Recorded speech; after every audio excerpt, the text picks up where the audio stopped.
So, kung titignan po natin ito, no, ito po ay dahilan ng isang checkpoint sa Alitagtag. No? Okay, next. By chance lang talaga yan, ha? By chance po ito. And then it's Intel-driven. It's really Intel-driven. Okay. It's Intel-driven. That's the proper word here. So, ayan. So, ito yung suspect, no, si Zarate, no? So, makikita nyo from that time na nandyan po yan, sa suspect is there, at meron na kagad 3 testigo po yan. Yung testigo is one from the media, isang piskal, isang prosecutor, at saka isang tiga barangay, yung barangay captain. All the time, they were all present here. Kasi may nagsasabi, baka raw hindi kakasya sa sasakyan o hindi. Ito, ipapakita po natin. Ayan yung sasakyan, nakasarado. Sige. It's a photon van, di ba? Photon van. Yes, oo. So, ito ay photon van. This was taken after he was flagged down, no? Noong April 2024. Next, please. Okay. So, kung titignan po natin ito, ayan po, ganyang kadami, no? Ganyang kadami po yan. So, ayan na kagad yung media representative mo. Andiyan ba yung media? So, next please. So, yan. Ayan kagad yung media. Hindi lang pati 2 witness, nandyan din yan, no, Jill? Kompleto po yan, pero ito lang nakagip ng camera, pero may ibang videos at pulsyo na nandyan sila. So, nakita nyo, intact po yan na nasa van, no? Ngayon, sige, next.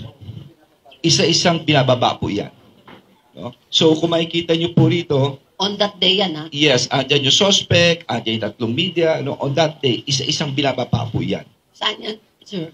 Ito kung saan nahuli yung checkpoint, doon na, hindi na namin nilayo. Okay.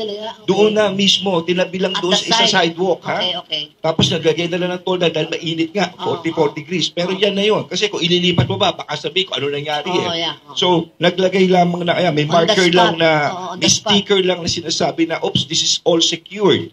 Ha? So, ayan. Kitang-kita, it's on the video na isa-isa. Kaya yung nagsasabing, paano nagkasya, etc. This is the evidence, ma'am. Okay. Next. So, ayan pa po, no? May timestamp ba yan na on that day?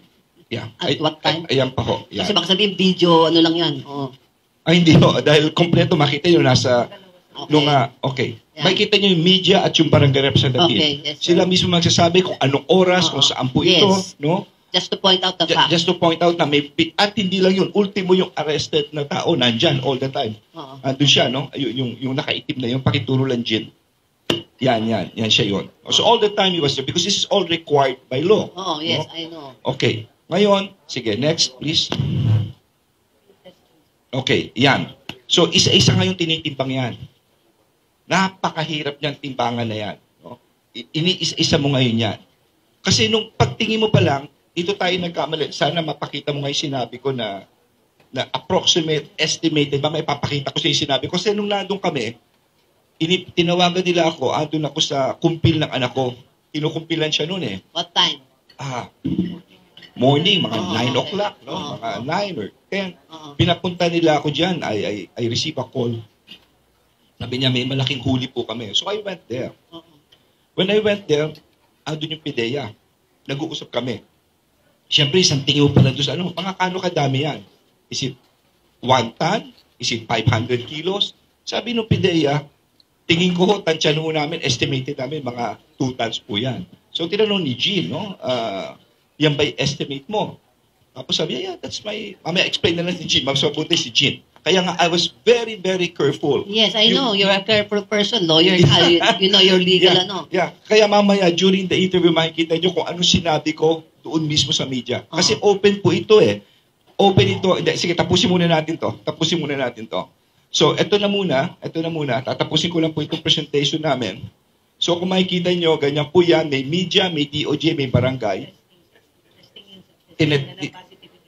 So, ito yung tinesting po nila, screening of cis illegal drugs na talagang nag-positive po yan. No, na high-grade cocaine. Yes, next please.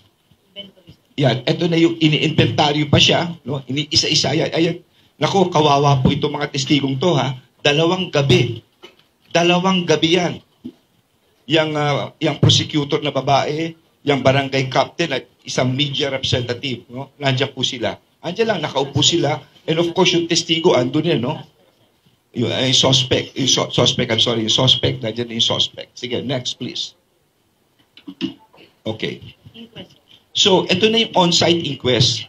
Ginawa namin doon na rin sa lugar, Marichu, para wala na masabi. On-site inquest proceeding was conducted by Provincial Prosecutor ng Batangas City on April 16 at Alitagtag. Accused was assisted by a member of the Public Attorney's Office. May abogado rin siya. May abogado siya, just to be sure. So kung titignan mo, open to the public yan dahil sa kalye po iyan. From day one. Next please. So ito po siya, yung mugshot ng arrest. Kasi maraming katanong, nasaan na po siya ngayon? Siya ay nasa Batangas, nasa provincial office ng Batangas, no? At siya ay nademanda na ho ng tinatawag nating violation of